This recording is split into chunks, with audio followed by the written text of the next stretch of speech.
Hello good morning everyone. आप सभी कैसे हैं और मैं आशा करता हूँ आप लोग ठीक होंगे। तो गाइस, जैसे कि आपको पता है कि हम लोग एसएससी जीडी का मॉक टेस्ट सॉल्व कर रहे थे। तो हम लोगों ने पिछले दिनों 6 मॉक टेस्ट सॉल्व कर लिए हैं और आज हम लोग 7वां मॉक टेस्ट को सॉल्व करने जा रहे हैं। ठीक है, इनमें से पहला क्वेश्चन आपके सामने है। ठीक है, तो गाइस अगर पहला क्वेश्चन आपको समझ में आ जाए तो आप लोग वीडियो को लाइक करिएगा और चैनल पर नए हैं तो चैनल को सब्सक्राइब कर लीजिएगा, क्योंकि इस पे हम लोग पिछले दिनों से हम लोग अभी तक जो है वो एसएससी जीडी के बहुत ही इंपॉर्टेंट क्वेश्चनों को सॉल्व करते आए हैं और आगे ही जब तक इसका एग्ज़ाम नहीं होगा तब तक हम लोग इस श्रृंखला को जारी रखेंगे।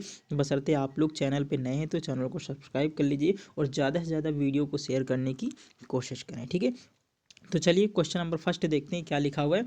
देखिए, लिखा हुआ है हॉर्नबिल उत्सव किस राज्य से संबंधित है। तो ये वाला क्वेश्चन ना बहुत ही इंपॉर्टेंट क्वेश्चन है। क्या कह रहा है कि हॉर्नबिल उत्सव किस राज्य से संबंधित है। तो ऑप्शन नंबर फर्स्ट आपके पास मणिपुर है, दूसरा अरुणाचल प्रदेश है, तीसरा नागालैंड और चौथा जो है वो त्रिपुरा है।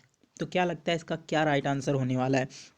तो इसका राइट आंसर होने वाला है नागालैंड। ठीक है, नागालैंड में हॉर्नबिल उत्सव मनाया जाता है। और अगर नागालैंड की हम लोग बात करें तो नागालैंड में ये उत्सव क्यों मनाया जाता है, क्योंकि 1 दिसंबर 1963 को नागालैंड की स्थापना होती है।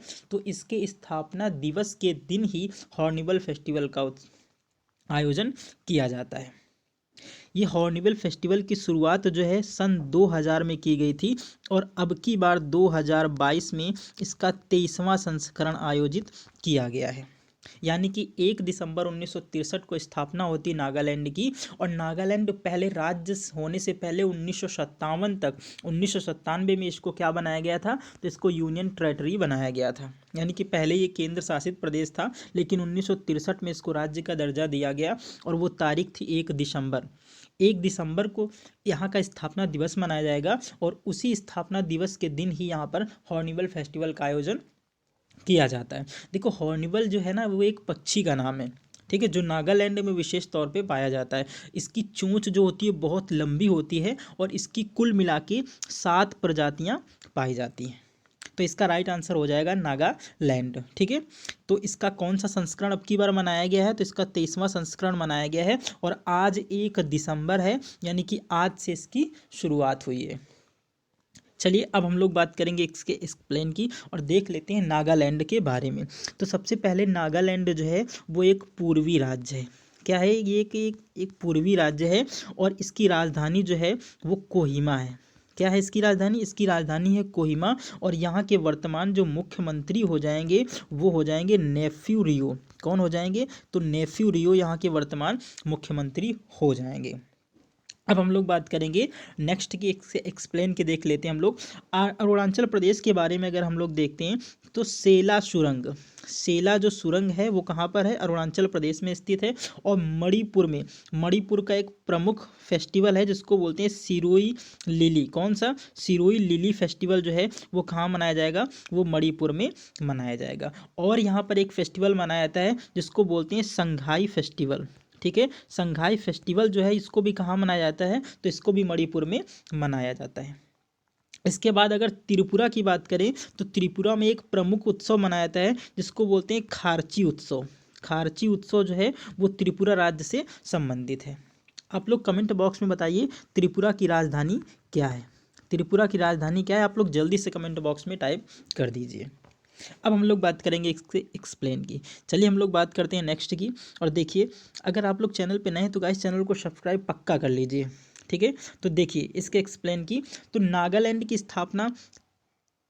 स्थापना जो है वो 13 मई, यहाँ पे गलत है, यहाँ पे लिख लीजिएगा 13वां संविधान संशोधन। कौन सा, 13वां संविधान संशोधन के द्वारा 1 दिसंबर 1963 को की गई थी। मैंने आपको बता दिया है कि 1 दिसंबर 1963 को इसकी स्थापना की जाती है, तब ये राज्य बना था। इसके पहले ये क्या था, तो इसके पहले ये केंद्र शासित प्रदेश था। 1957 में इसको केंद्र शासित प्रदेश बनाया गया था और 1963 तक ये केंद्र शासित प्रदेश रहा। और इसके बाद 1963 में इसको बना दिया गया, एक राज्य का दर्जा दिया गया और वो संविधान संशोधन था, 13वां संविधान संशोधन। हॉर्नबिल फेस्टिवल नागालैंड से संबंधित है। यह हॉर्नबिल पक्षी जो लंबी चोंच वाला होता है उसके लिए मनाया जाता है।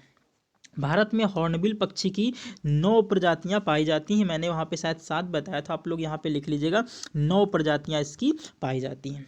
हॉर्नबिल फेस्टिवल को फेस्टिवल ऑफ फेस्टिवल कहा जाता है, आप लोग इसको भी याद रखिएगा। हॉर्नबिल फेस्टिवल की शुरुआत जो है सन 2000 में की गई थी। इस बार इसका 23वां संस्करण मनाया गया है।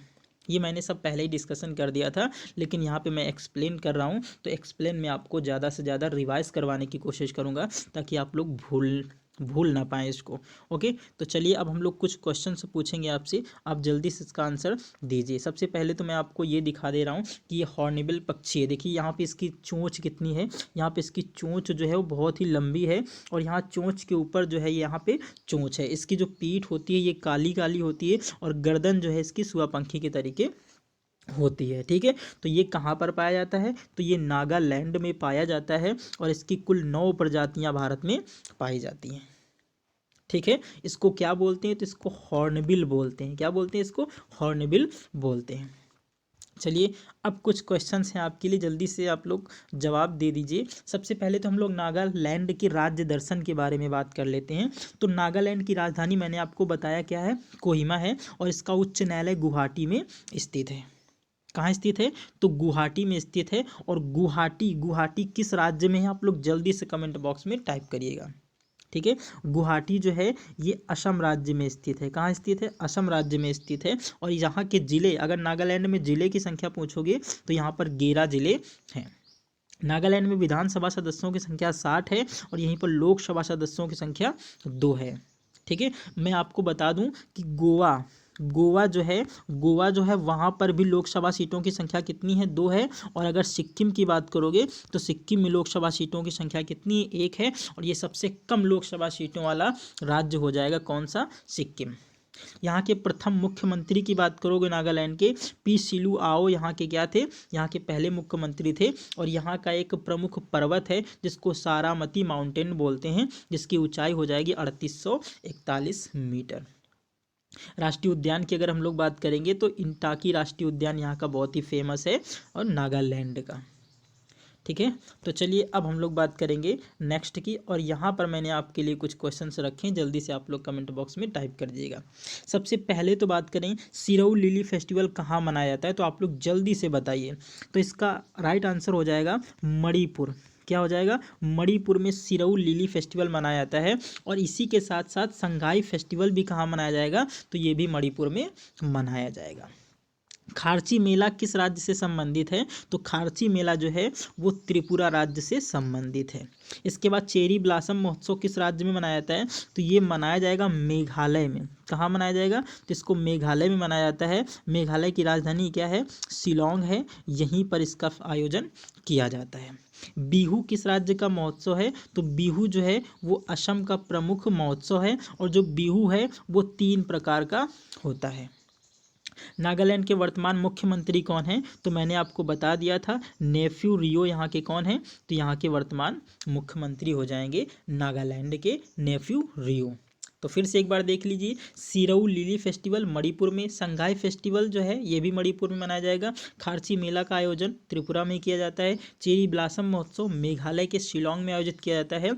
बिहू किस राज्य का महोत्सव है, तो असम का महोत्सव है। और बिहू 3 टाइप का होता है। नागालैंड के वर्तमान मुख्यमंत्री मैंने आपको बता दिए कौन है, तो नेफ्यू रियो यहाँ के वर्तमान मुख्यमंत्री होने वाले।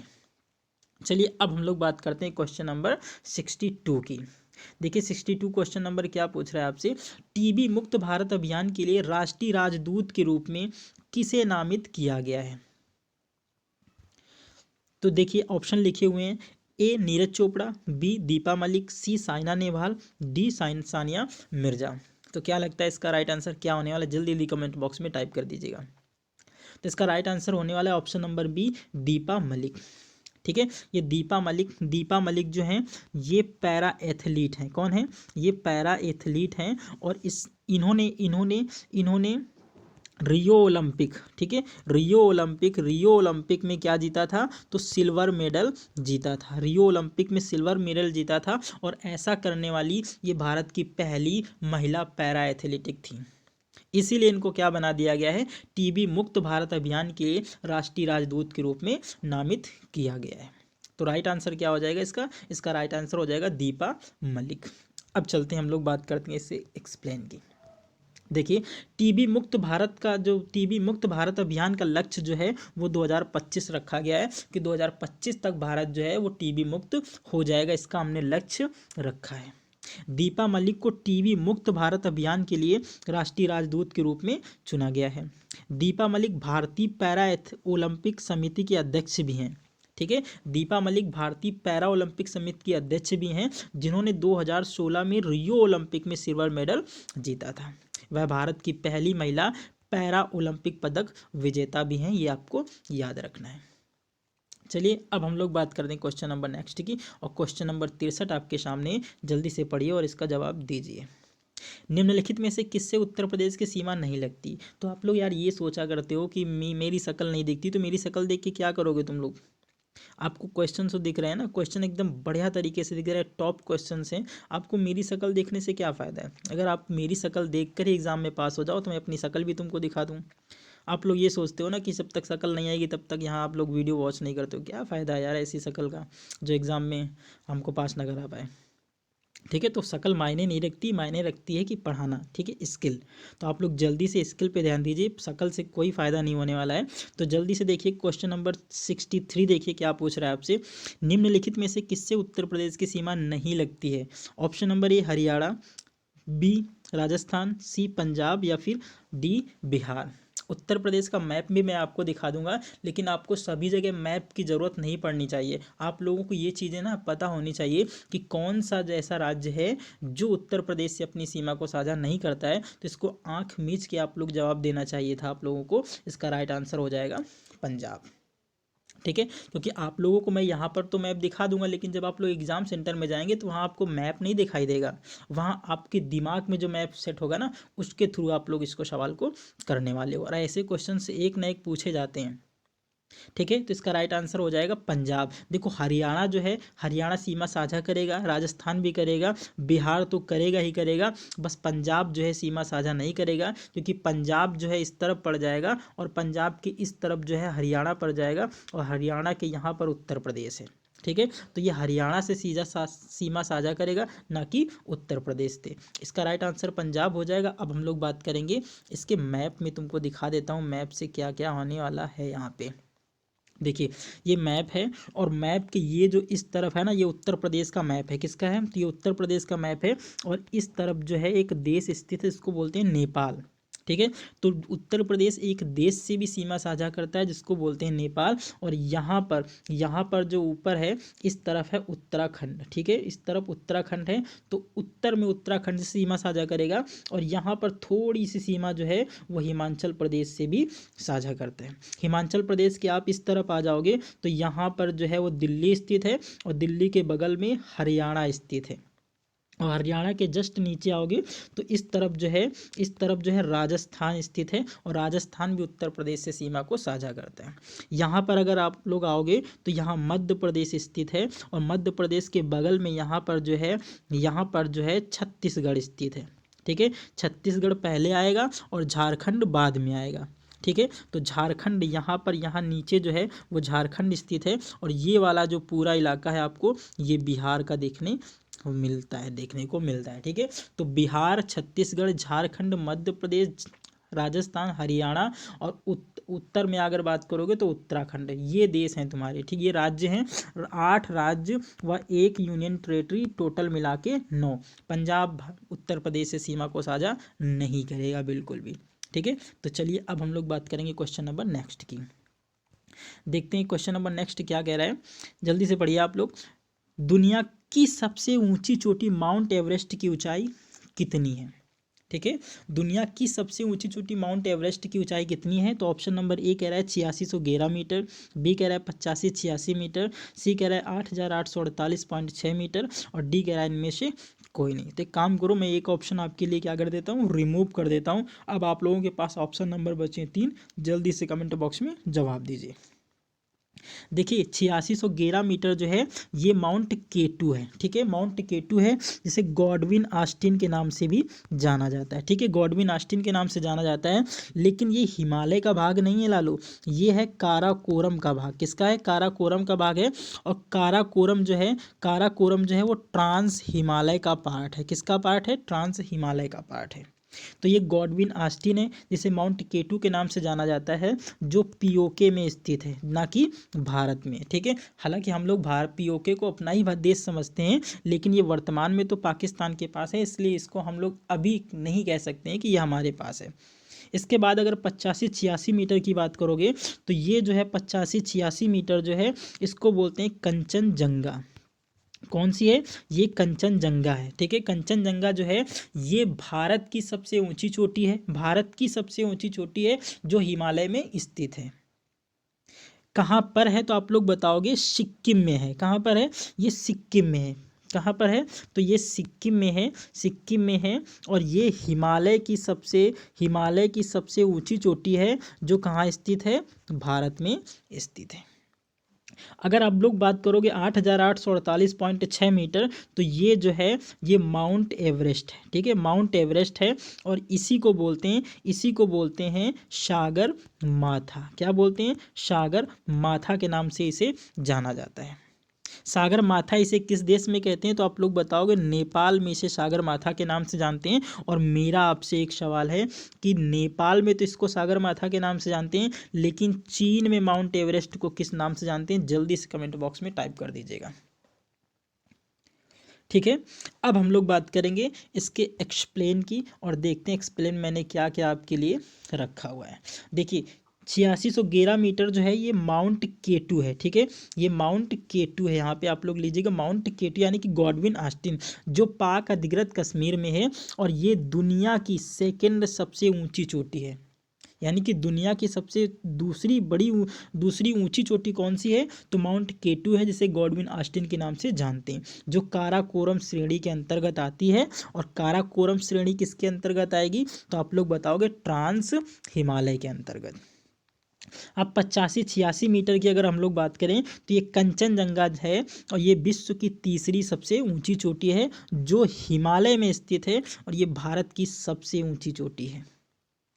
माउंट एवरेस्ट इसे नेपाल में सागर माथा के नाम से जानते हैं, यह विश्व की सबसे ऊंची चोटी है। अब देखना 29 मई 1955, ठीक है, 29 मई 1955 को इसका नाम माउंट एवरेस्ट पड़ा था। इसीलिए 29 मई को हम लोग बनाते हैं माउंट एवरेस्ट दिवस, और ये पूरे विश्व में मनाया जाता है 29 मई को माउंट एवरेस्ट दिवस। तो माउंट एवरेस्ट चोटी किस देश में स्थित है तो आप लोग जल्दी से बता दोगे? नेपाल में स्थित है। कहाँ पर? नेपाल में स्थित है। और 1955 में इसका नाम माउंट एवरेस्ट पड़ा था। इससे पहले इसे सागर माथा के नाम से जाना जाता था, क्योंकि ये नेपाल में स्थित थी। अब मैंने जो क्वेश्चन पूछा था आपको, उसका जवाब है चीन में सागर माथा को किस नाम से जानते हैं तो चेमलुंगमा, ठीक है, कौन से? चेमलुंगमा के नाम से इसे चीन में जाना जाता है, ठीक है, चेमलुंगमा के नाम से इसे चीन में जाना जाएगा। और मैंने इसका जवाब आपको बता दिया है। अब चलिए हम लोग बात करते हैं नेक्स्ट की, और देखते हैं इसके पहले। देखिए 1953 में माउंट एवरेस्ट पर तेंजिंग नोरगे, ठीक है, शेरपा कौन थे? तेंजिंग नोरगे शेरपा थे, जो नेपाल के हैं। और एडमंड हिलेरी जो न्यूजीलैंड के हैं। इन्होंने पहली बार माउंट एवरेस्ट की चढ़ाई की थी, और पहली बार में इन्होंने सफलता प्राप्त कर ली थी। ये जो आपको तेंजिंग नोरगे दिख रहे हैं ना, ये भारतीय मूल के नेपाली व्यक्ति थे, भारतीय मूल के नेपाली व्यक्ति थे। और इन्होंने एडमंड हिलेरी का साथ दिया था, और 1953 में पहली बार माउंट एवरेस्ट पर फतेह की थी। नेपाल की पहली महिला, नेपाल के पहले प्रधानमंत्री कौन है तो विश्वेश्वर यादव थे, ठीक है, कौन थे? विश्वेश्वर यादव थे। और इन्हें बनाया गया था 2015 में। नेपाल के वर्तमान प्रधानमंत्री जो हैं वो शेर बहादुर देउबा हैं। और नेपाल के वर्तमान राष्ट्रपति जो हैं वो विद्या देवी भंडारी हैं। और ये लगातार 2015 से अभी तक वर्तमान में बनी हुई हैं। नेपाल का संविधान 20 सितंबर 2015 को लागू किया गया था। नेपाल भारत के 5 राज्यों से अपनी सीमा को साझा करेगा: उत्तराखंड, उत्तर प्रदेश, बिहार, पश्चिम बंगाल और सिक्किम। अब हम लोग बात करते हैं इसके मैप की। देखिए मैंने इसका मैप जो है आपको दिखा रखा है कि ये जो है ये आपको नेपाल का मैप दिख रहा है, ठीक है। नेपाल के नीचे इस तरफ जो है उत्तर प्रदेश स्थित है और यहाँ पर जो है उत्तराखंड स्थित है और इस तरफ जो है यहाँ पर बिहार है और पश्चिम बंगाल और यहाँ पर एक और है सिक्किम। यानी कि भारत के 5 राज्य जो हैं वो नेपाल से सीमा साझा करते हैं। लेकिन इनमें सबसे ज़्यादा कौन सा राज्य सीमा साझा करेगा, तो आप लोग बताओगे बिहार 729 किलोमीटर सीमा साझा करता है। किससे करता है, तो आप लोग जल्दी से बता दोगे कि नेपाल से। इसके बाद दूसरे नंबर में उत्तर प्रदेश सीमा साझा करेगा नेपाल से 560 किलोमीटर। उत्तराखंड 263 किलोमीटर साझा करता है और वेस्ट बंगाल 100 किलोमीटर साझा करता है और सिक्किम जो है वो 99 किलोमीटर सीमा को साझा करेगा नेपाल से। और नेपाल से भारतीय राज्य कुल अपनी सीमा को 1751 किलोमीटर साझा करते हैं। यानी कि टोटल जो है 1751 किलोमीटर। और मैंने कहाँ कहाँ पर कौन सा राज्य कितनी सीमा को साझा करता है ये मैंने आपके सामने डिस्कस कर दिया है।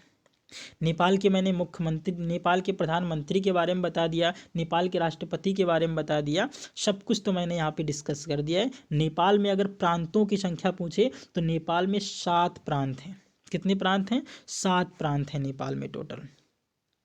ओके। और नेपाल एक हिंदू राष्ट्र है, ये भी याद रखना। विश्व का एकमात्र हिंदू राष्ट्र कौन सा है, तो वो है नेपाल। अब हम लोग चलते हैं क्वेश्चन नंबर नेक्स्ट की तरफ और क्वेश्चन नंबर 65 आपके स्क्रीन के सामने। जल्दी से इसको पढ़िए और जवाब दीजिए। निम्नलिखित में से किसे सर्वप्रथम भारत रत्न से सम्मानित किया गया था? ऑप्शन नंबर फर्स्ट है आपके सामने Chakravarti Rajagopalachari. Option number B doctor Sarvepalli Radhakrishnan. Option number C doctor C V Raman और ऑप्शन नंबर डी उपर्युक्त सभी। तो क्या लगता है इसका क्या राइट आंसर होने वाला है आपको? जल्दी से कमेंट बॉक्स में टाइप करिए, जल्दी कमेंट, कमॉन फास्ट। तो इसका राइट आंसर होने वाला है ऑप्शन नंबर डी यानी कि उपर्युक्त सभी। देखो भारत रत्न जो है वो भारत का सर्वोच्च नागरिक सम्मान है और इसकी स्थापना होती है 1954 में। और जिस वर्ष इसकी स्थापना होती है उसी वर्ष तीन महान लोगों को भारत रत्न से सम्मानित किया जाएगा और वो तीनों के तीनों यहाँ पर मैंने ऑप्शन में दे रखे हैं। पहला कौन है? चक्रवर्ती राजगोपालाचारी, इन्हें भी 1954 में भारत रत्न से सम्मानित किया गया। डॉक्टर सर्वपल्ली राधाकृष्णन, इनको भी 1954 में मिला। और डॉक्टर सीवी रमन, इनको भी 1954 में भारत रत्न से सम्मानित किया गया। यानी कि जिस वर्ष इसकी स्थापना होगी उस वर्ष 3 लोगों को भारत रत्न दिया जाएगा। तीनों के तीनों स्क्रीन के सामने मैंने आपको ऑप्शंस के थ्रू दे रखे हैं। तो इसका राइट आंसर क्या हो जाएगा? तो इसका राइट आंसर हो जाएगा उपर्युक्त सभी। चलिए इसके बारे में हम लोग बात कर लेते हैं कि भारत रत्न पुरस्कार की शुरुआत 1954 में तत्कालीन राष्ट्रपति डॉक्टर राजेंद्र प्रसाद के द्वारा की गई थी। ठीक है, यह भारत का सर्वोच्च नागरिक पुरस्कार होता है। प्रथम विदेशी व्यक्ति, अगर हम लोग बात करेंगे कि कौन से व्यक्ति थे जिन्हें पहली बार भारत रत्न से सम्मानित किया गया था और वो विदेशी व्यक्ति थे, तो आप लोग बताओगे खान अब्दुल गफ्फार खान, जिसे सीमांत गांधी के नाम से भी जाना जाता है। ठीक है, किस नाम से? सीमांत गांधी के नाम से जाना जाएगा। और ये लाल कुर्ता, ठीक है, लाल कुर्ती आंदोलन से भी जुड़े हुए थे। ठीक है, लाल कुर्ती आंदोलन से जुड़े हुए थे। और इन्होंने सविनय अवज्ञा आंदोलन की शुरुआत कहाँ की थी? तो पाकिस्तान में की थी। नेल्सन मंडेला को 1990 में भारत रत्न से सम्मानित किया गया और ये नेल्सन मंडेला दक्षिण अफ्रीका के थे। और ये खान अब्दुल गफ्फार कहाँ के थे? तो ये पाकिस्तान के थे और इन्हें 1987 में भारत रत्न से सम्मानित किया गया था। लता मंगेशकर को 2001 में भारत रत्न से सम्मानित किया गया और ये इसलिए भी इम्पोर्टेंट हो जाएगा क्योंकि लता मंगेशकर की क्या हो गई है? हाल ही में मृत्यु हो गई है। तो इनको 2001 में भारत रत्न से सम्मानित किया गया था, ये आपको पता होना चाहिए। अब चलते हैं हम क्वेश्चन नंबर नेक्स्ट के बारे में और देखिए कौन सा प्रश्न है आपके सामने। और ये साइंस का प्रश्न, बहुत ही इंपॉर्टेंट प्रश्न है। देखिए क्या लिखा हुआ है, 1 ग्राम वसा देती है 30 ग्राम ऊर्जा या 17 किलो जूल ऊर्जा या फिर 9 कैलोरी ऊर्जा या फिर 4 मिली जूल ऊर्जा। ठीक है, तो इसका राइट आंसर हो जाएगा ऑप्शन नंबर सी, यानी 9 कैलोरी ऊर्जा। 1 ग्राम वसा जो है उसमें 9 कैलोरी ऊर्जा होती है। चलिए इसके एक्सप्लेन के बारे में मैं बता देता हूँ आपको। 1 ग्राम वसा लगभग 9 कैलोरी ऊर्जा प्रदान करती है। वसा का निर्माण जो है कार्बन, हाइड्रोजन तथा ऑक्सीजन तीनों को मिलने से होता है। वसा में ऑक्सीजन की मात्रा कम होती है। वसा का भंडारण वसीय ऊतकों में आरक्षित भोजन के रूप में होता है, यानी कि जब हम भोजन करते हैं तो जब भोजन हमारे ऊतकों में जाता है तो वो जब वहाँ पर आरक्षित किया जाता है तो उसी के द्वारा वसा का निर्माण होता है। और वसा में ऑक्सीजन की मात्रा बहुत ही कम होती है और ये कार्बन, हाइड्रोजन और ऑक्सीजन से मिलकर बनता है। तो 1 ग्राम वसा में 9 कैलोरी ऊर्जा प्रदान होती है आपको। चलिए अब क्वेश्चन नंबर नेक्स्ट की बात करते हैं। क्वेश्चन नंबर 66 देखिए क्या लिखा हुआ है। FTP यानी कि FTP का पूर्ण रूप क्या होता है, और ये क्वेश्चन SSC GD में पूछा गया सवाल है, इसलिए मैंने इसको यहाँ पर डिस्कशन किया है। तो देखिए ऑप्शन नंबर फर्स्ट कह रहा है फाइल ट्रांसफ़र प्रोग्राम या फिर fast transfer program, C number fast transfer protocol या फिर फाइल ट्रांसफ़र प्रोटोकॉल। क्या लगता है FTP का फुल फॉर्म क्या होने वाला है? तो इसका आंसर हो जाएगा राइट वाला option number D, file transfer protocol. यानी कि FTP, F से हो गया फाइल, T से हो गया ट्रांसफ़र और P से हो गया प्रोटोकॉल। तो इसका राइट आंसर क्या हो जाएगा? Option number D is correct. इसका राइट आंसर होने वाला है फाइल ट्रांसफ़र प्रोटोकॉल, यानी कि FTP का full form file transfer protocol. चलिए कुछ महत्वपूर्ण फुल फॉर्म्स के बारे में देख लेते हैं। जैसे फैट यानी कि FAT का फुल फॉर्म क्या होता है? तो फाइल एलोकेशन टेबल इसका फुल फॉर्म हो जाएगा। FDM का फुल फॉर्म होता है फ्रीक्वेंसी डिवीज़न मल्टीप्लेक्सिंग, यानी कि F से फ्रीक्वेंसी हो जाएगा, D से डिवीज़न हो जाएगा और M से हो जाएगा मल्टीप्लेक्सिंग। अब FET का फुल फॉर्म देख लेते हैं, field effect transistor. Field, F से फील्ड, E से इफेक्ट और T से ट्रांजिस्टर। FSK का फुल फॉर्म होता है फ्रीक्वेंसी शिफ्ट कीइंग। ठीक है, तो ये वाले भी आपको याद रखना है। अब चलिए क्वेश्चन नंबर नेक्स्ट के बारे में देखते हैं। क्वेश्चन नंबर 67 है 67 में देखिए आप लोग क्या कह रहे हैं। भारत में यानी कि भारत से होकर बहने वाली सबसे लंबी नदी कौन सी है? गंगा नदी है या ब्रह्मपुत्र नदी है या सिंधु नदी है या गोदावरी नदी है? क्या लगता है आपको इसका राइट आंसर होने वाला है? ठीक है, तो इसका राइट आंसर हो जाएगा ब्रह्मपुत्र नदी। क्या हो जाएगा? ऑप्शन नंबर बी करेक्ट हो जाएगा। ब्रह्मपुत्र नदी जो है ये कहाँ से निकलती है? तो जल्दी से इसका बता दीजिए आप लोग। एक ग्लेशियर है चेमयांगडोंग ग्लेशियर। क्या है? चेमयांगडोंग ग्लेशियर, और ये मानसरोवर झील के पास स्थित है। कहाँ पर स्थित है? मानसरोवर झील के पास स्थित है। और ये मानसरोवर झील जो है ये तिब्बत देश में स्थित है। जो तिब्बत है ये पहले देश हुआ करता था, लेकिन चीन के कब्जा करने के बाद ये चीन के अंतर्गत ही आता है। यहीं चेमयांगडोंग ग्लेशियर से एक नदी निकलती है जिसे सांगपो नाम से जाना जाता है। ठीक है, कभी कभी सांगपो कहते हैं और कभी कभी इसको सापू भी कहा जाता है। ठीक है, तो सांगपो या सापू नदी जो है वो चेमयांगडोंग ग्लेशियर से निकलेगी और यही सांगपो नदी भारत में आएगी, और जैसे ही भारत में आएगी तो इसे दिहांग के नाम से जाना जाएगा। ठीक है, दिहांग नाम से जाना जाएगा, और ये जब अरुणाचल प्रदेश से प्रवेश करती है तब इसका नाम दिहांग हो जाता है। इसके बाद ये दिहांग नदी आएगी तुम्हारी असम में, और असम में इसे ब्रह्मपुत्र के नाम से जाना जाएगा। असम में पासीघाट से ये प्रवेश करेगी और पासीघाट से होते हुए ये आएगी तुम्हारी बांग्लादेश में। ठीक है, और बांग्लादेश में इसे जमुना के नाम से जाना जाता है। तो अभी तक आपने देखा कि 3 या 4 नाम बदल चुकी है। तिब्बत में सांगपो या सापू के नाम से, अरुणाचल प्रदेश में आएगी तो इसका नाम दिहांग हो जाएगा। इसके बाद असम में आएगी, असम में इसका नाम ब्रह्मपुत्र हो जाएगा, और इसके बाद जैसे ही बांग्लादेश में इंटर करेगी इसका नाम जमुना हो जाएगा।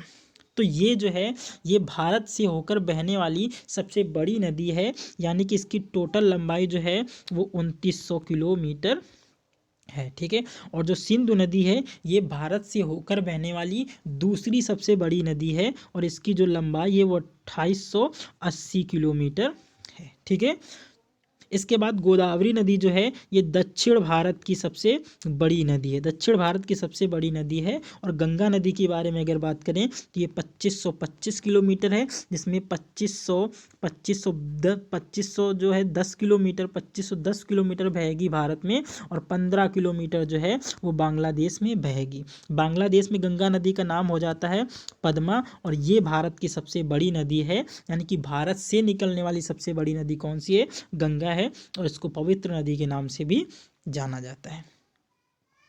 अब हम लोग बात करेंगे क्वेश्चन नंबर नेक्स्ट की, और देख लेते हैं इसका जो भी एक्सप्लेन रखा है आप लोगों के लिए, उसको आप लोग जल्दी से पढ़ लीजिए।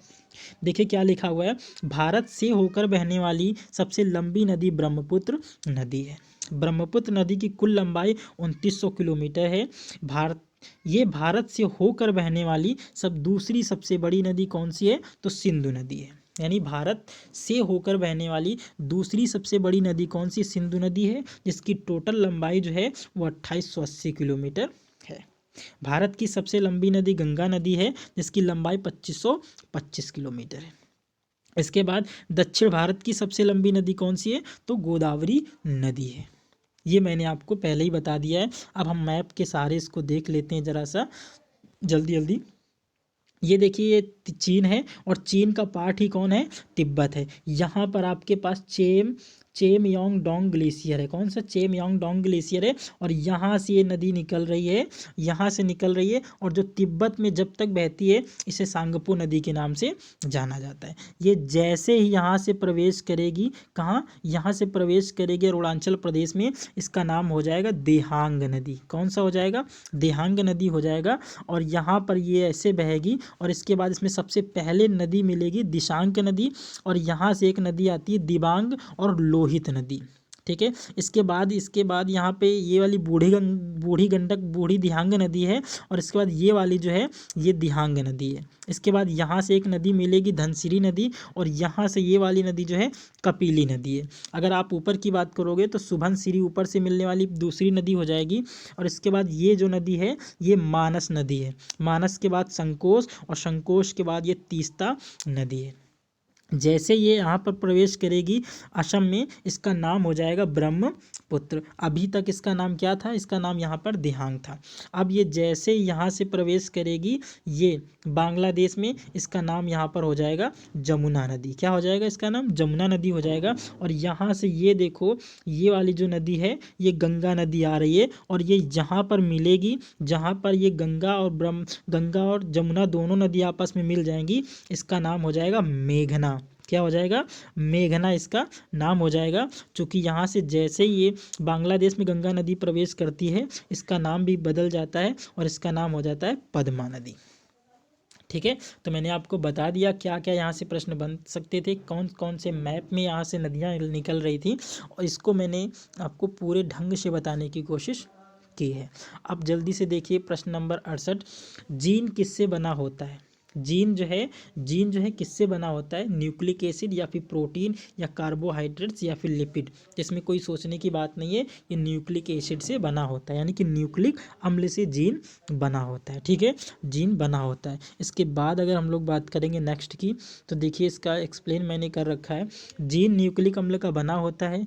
क्रोमोसोम जीन का संवाहक होता है, और क्रोमोसोम में 2 न्यूक्लिक अम्ल पाए जाते हैं। एक तो होता है डीएनए, और दूसरा होता है आरएनए। डीएनए का फुल फॉर्म होता है डीऑक्सी राइबोस न्यूक्लिक एसिड, और ये आरएनए का फुल फॉर्म होता है राइबोस न्यूक्लिक एसिड। जीन एक वंशसूत्र इकाई है जो क्रोमोसोम में स्थित होता है। चलिए अब क्वेश्चन नंबर नेक्स्ट की देखते हैं, और क्वेश्चन नंबर 69 आपके सामने। निम्न में कौन बेमेल है? शारदा एक्ट बाल विवाह प्रतिबंध करता है? बिल्कुल करता है।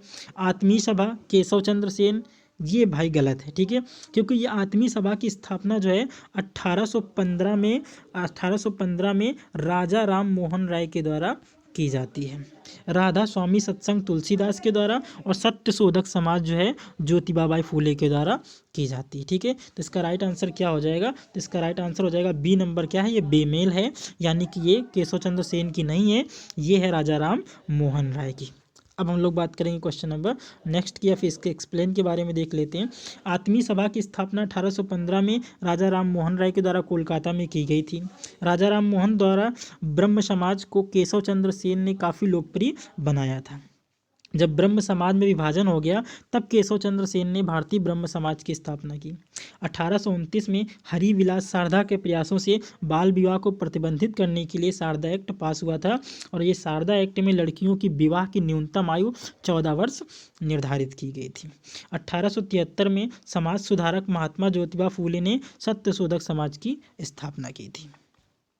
चलिए अब हम लोग बात करते हैं आज के लास्ट क्वेश्चंस की। और ये वाला, जैसे कि आपको पता है कि लास्ट वाला क्वेश्चंस आप लोगों के लिए मैं छोड़ता हूँ, तो वैसे ये क्वेश्चन भी आपके लिए है। जल्दी से पढ़िए। मैक मोहन रेखा किन दो देशों को अलग करती है? भारत या अफगानिस्तान, अफगानिस्तान या पाकिस्तान, भारत या चीन, या फिर भारत बांग्लादेश। जल्दी से आप लोग पूरा का पूरा जितना भी यहाँ से आपको पता हो सब का सब पूरा कमेंट बॉक्स में आप लोग टाइप कर दीजिएगा, क्योंकि मैं इसका आंसर बताने वाला नहीं हूँ, ठीक है। तो चलिए इसका जवाब आप लोग दे दीजिएगा, मैं आशा करता हूँ। तो चलिए मिलते हैं नेक्स्ट वीडियो के साथ नेक्स्ट दिन के लिए। तब तक के लिए मैं आपको मोटिवेशन कोड दे रहा हूँ। क्यों डरते हो? जिंदगी में क्या होगा? क्यों डरते हो? जिंदगी में क्या होगा? जो भी होगा तजुर्बा ही तो होगा मेरे लाल, ठीक है। तो ज़िंदगी में आप कुछ भी करते हो, ज़िंदगी में कुछ भी करते हो, आप ये मत सोच के बैठिए कि आगे होने वाला क्या है। आप लोग आज प्रयास करते रहिए, जो होना है वो तो हो ही जाएगा, ठीक है। अगर कुछ नहीं होगा तो तजुर्बा तो मिल जाएगा, ठीक है। लाइन छोटी लेकिन गहरा जख्म कर जाएगी आपको, ठीक है। इसी के साथ मैं आपको इस वीडियो से अलविदा चाहता हूँ। मिलते हैं नेक्स्ट वीडियो के साथ नेक्स्ट दिन। तब तक के लिए बाय, टेक केयर।